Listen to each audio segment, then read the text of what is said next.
Because you could not find joy, you settled for pleasure. Pleasure is not joy. Pleasure is just a shadow of joy. It's beautiful, but it's very limited.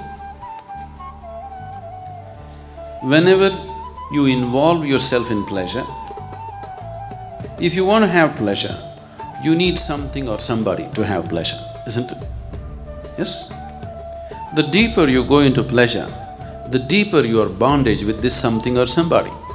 Yes? Suppose this something or somebody is taken away from you, you will be broken. Your joy is on push start. Shall we fix self-start on it? Don't want? If you put self-start on your joy, then you're a Bhramachari.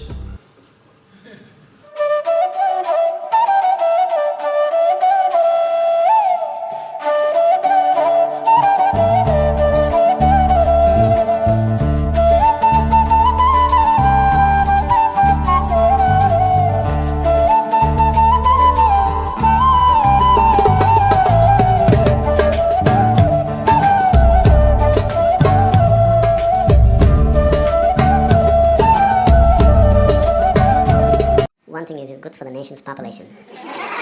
I'm just listing the benefits. Why Brahmacharya? What is Brahmacharya first? Brahman means the ultimate or the divine. Charya means the path. One who is on the path of the ultimate or one who is on the path of the divine is a Brahmachari. One who is on the path of the divine means… See, after all, everybody is in search of joyfulness, isn't it? Knowingly or unknowingly. Yes or no? Yes. Because you could not find joy, you settled for pleasure. Pleasure is not joy. Pleasure is just a shadow of joy. It's beautiful, but it's very limited. Whenever you involve yourself in pleasure, if you want to have pleasure, you need something or somebody to have pleasure, isn't it? Yes? The deeper you go into pleasure, the deeper your bondage with this something or somebody. Yes? Suppose this something or somebody is taken away from you, you will be broken. It is not something that any human being enjoys. There is something within you which is always wanting to be free from all bondage, isn't it? But if you become a pleasure seeker, naturally you're setting up limitations in such a pleasant way that you cannot transcend it. Unpleasant limitations, you can break them. Pleasant limitations, you cannot break them, isn't it? So Brahmacharya means you are on the path of the divine. That means, first step towards that is you're joyful by your own nature. Whenever you're very happy, you're joyful, have you noticed you don't seem to need anything? Yes? On a particular day, you're very happy. If you don't eat, if you don't sleep, it doesn't matter. Is that so? You're unhappy, then everything has to be perfect, you complain about everything in the world. Isn't it so?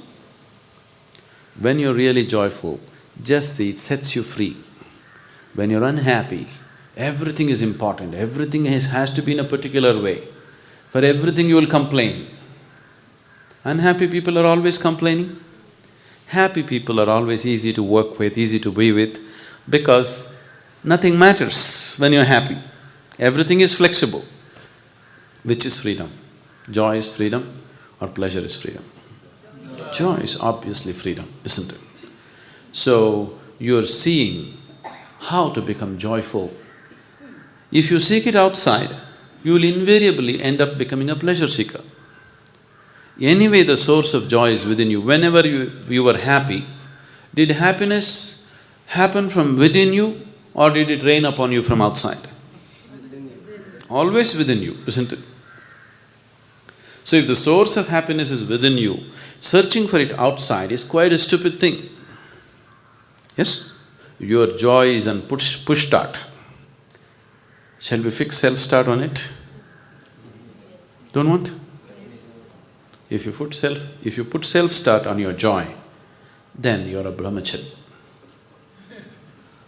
Now, you're on the path of the divine. You're joyful by your own nature. Have all the Brahmacharis here become like that? Maybe not, but that's the intention.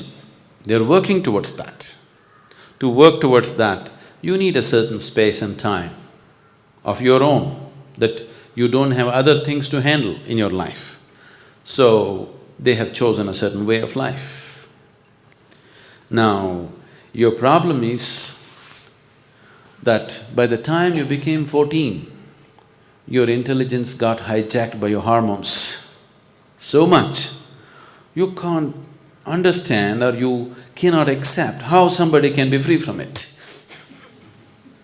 Somebody can just sit here and be happy, they don't have to get married, they don't have to run behind the opposite sex, they don't have to do this or that. They're just happy doing simple things in their life, more joyful than you, more intense than you. So does it mean all of you should become a brahmachari?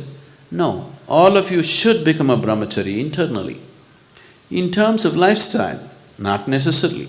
Brahmacharya does not mean just celibacy, okay? That is just one of the aspects that have been taken up as a supportive system to become a brahmachari. Brahmacharya means you are walking the path of the divine, that you are ecstatic by your own nature, isn't it? So, to carry on the spiritual path in its integrity, brahmacharis are needed, in form. So, brahmacharis are working towards that. It's a huge sadhana. It is not just… like other systems in the world are doing this, just they take a vow of celibacy. This is not like that. There is a whole system of what they're doing with their energies. There is a whole lot of work that's being done internally. This is just a small part of it. What you see as they being unmarried is just a small part of it. The rest of it is very internal. So brahmacharis are an investment for future, to keep spirituality in its pristine purity and to transmit it from generation to generation. A small core group of people are needed. Everybody need not take that thing, nor will we take everybody. Every year, hundreds of applications for brahmacharya comes. We just choose 8–10 people out of that, looking at various qualities and various possibilities. We don't take everybody who comes, because it's not necessary, nor can they be like that, nor can they put in the sadhana that is required or demanded out of them. Your personality has to become malleable and conscious, that you can mold yourself into any kind of pot. Is it not good to have that freedom? That's brahmacharya.